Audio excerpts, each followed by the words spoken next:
Some would argue that Pokemon is one of the world's biggest entertainment franchises. Seeing the amount of shows, movies, and games Pokemon has produced over the years, it's hard to disagree.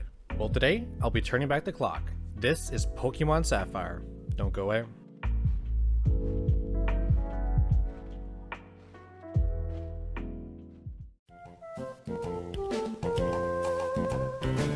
So for gameplay, I really wasn't expecting that much. Like, coming off of Leaf Green into Sapphire, thinking, same thing. I'm not expecting too much. At the core, it really was the same thing. And even around that core, it's still the same thing. But if the original was good, that's kind of what I want out of sequels. Sequels always come down to me with the hope of familiarity and a couple new spicy things thrown in. Something I liked about Sapphire was, get ready for it, the actual story. Yeah, this came with an actual real surprise to me. A story in a Pokemon game is something that they're definitely not known for. Granted, it's not nearly as great or well crafted as The Witcher 3 or the legendary Superman 64, but the story was there. It was a little bit mysterious and interesting. It's pretty much Team Aqua trying to summon this legendary Pokemon so they can do stuff with the sea, I think. I don't know. They're all about the water, though. I'm not 100% sure in their motivations. And then at one point, they steal an orb, and then you also get to steal an orb at the top of this spooky mountain. Along the way, you also get to fight their team leader, Archie. That's got to be the most lame name I've ever seen for any supervillain. You think you can attack us from the shadows, and we're not afraid. See, there's only one of you. But we are Team Aqua. Although I'm not 100% sure he is a quote-unquote supervillain, as he's not really out here to murder kids. For gameplay though, let's start at the beginning. The starters are pretty cool. I wasn't familiar with them at all. I chose this guy over here because, I don't know, why does anyone choose starters? I think I might be biased towards grass-type Pokemon, as Bulbasaur is my go-to for Gen 1. So maybe that's a thing, I'm not too sure. Overall, from here on out, it's pretty much the same. Go out to rule the world, get all 8 gym badges, then face the Elite Four. But along the way, the pacing was really well done. Like, all the way up until the 8th badge, the gameplay was smooth. There wasn't nearly as many confusing areas as there was in Leaf Green. Also, huge, massive bonus, there was less caves in Sapphire. Why do I hate caves?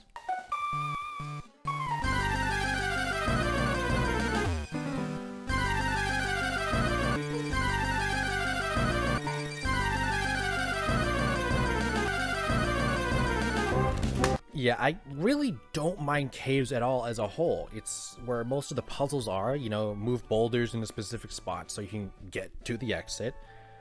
The problem though is, yeah, every 10 seconds there's a new wild Pokemon encounter, and it takes time to get out of that.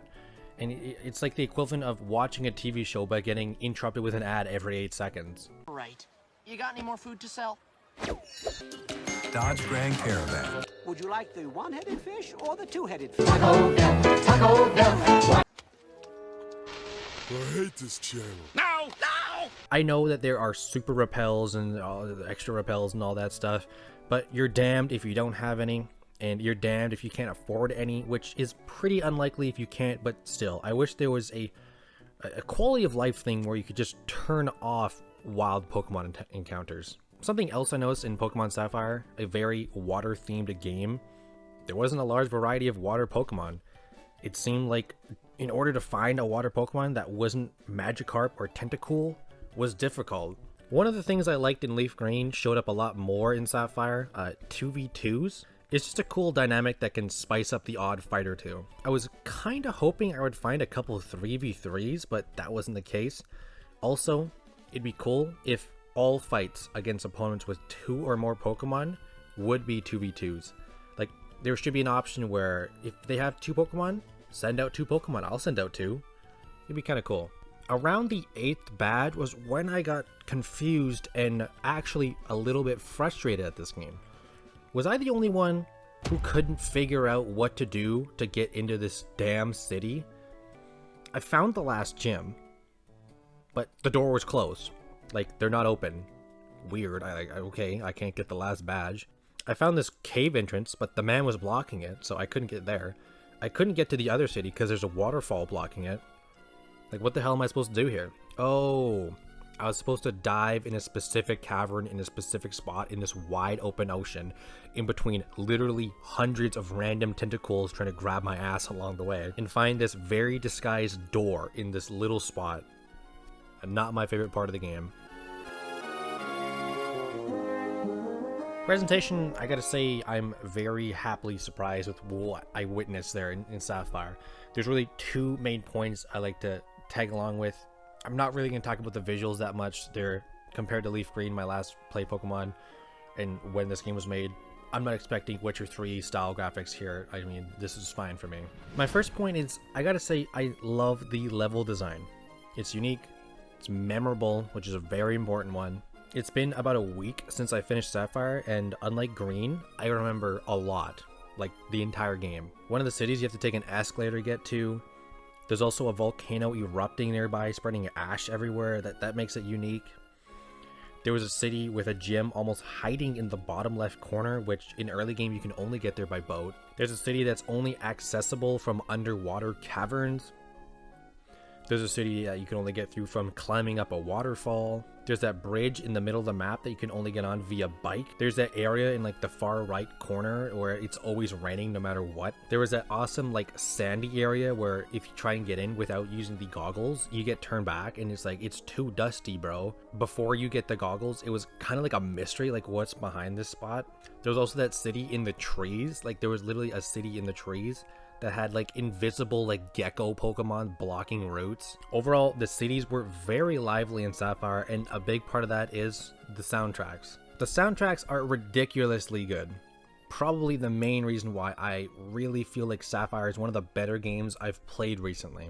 Every city has a unique theme that just jogs my memory back into that moment in Sapphire. And there's really one I want to highlight, Rustboro City. This is one of my favorite soundtracks ever. Like, this is a really top-notch one.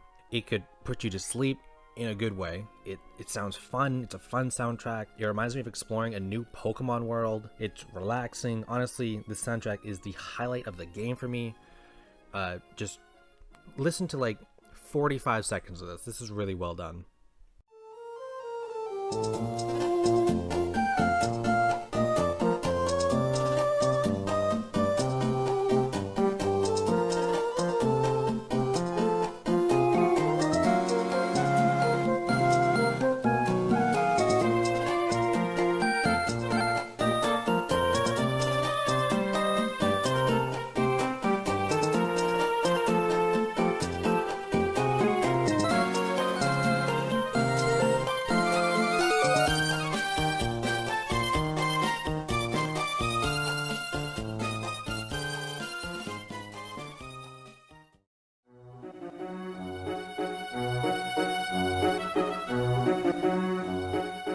For overall impact, I gotta say I had a huge ton of fun with Pokemon Sapphire, but I might be a little bit biased here. When I was younger, I only ever associated with Gen 1 Pokemon. Pokemon Snap, Stadium 1, Leaf Green. Gen 1 is really all I ever knew. One of my takeaways from Sapphire is a really good one, and something I know when I finish a game and I think about the game. If I had to play it again right now, like a back-to-back playthrough, I wouldn't even mind. I would love to go back through Sapphire right now. And that to me is always a good sign of a game. Some interesting notes, small notes I have here written down are things like seeds. Someone help me out on this one. I have no idea what I was doing. Like, what are they for? You could pick them off trees or replant them. Some villagers told me you could, I think, feed them or give them to your Pokemon. I don't know. I think I missed something there. There was also like secret hideouts. I don't know if Pokemon was trying to be like Animal Crossing or Sims at this point. You could buy furniture and decorations for these hideouts. I don't know.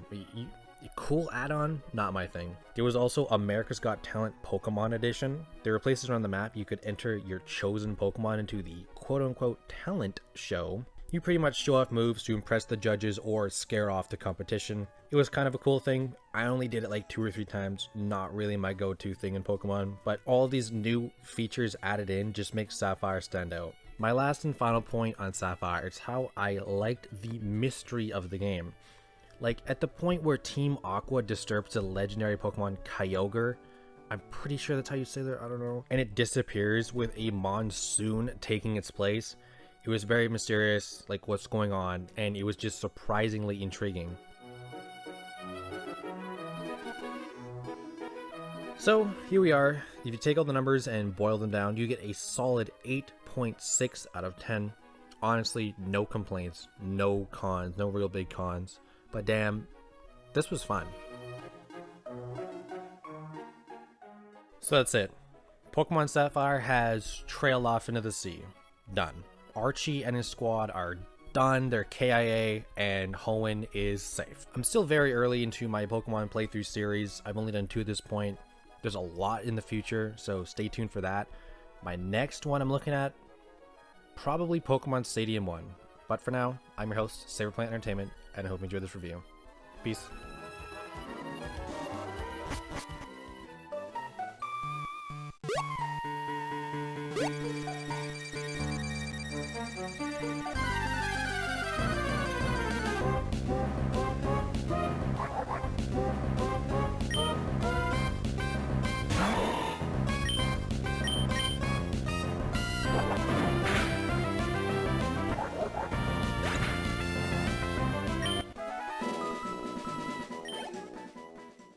Heyo, if you've stuck around this far, you're probably here for the random Easter egg soundtrack I put in at the end of every video. While you listen, if you like, click the like button down below and subscribe if you want to see future content. Any support helps tremendously more than you'd ever believe. And if you're super dedicated, you can buy me a coffee, link in the description. Anyways, yeah, that's pretty much it, so hopefully you enjoyed the video, and yeah, peace.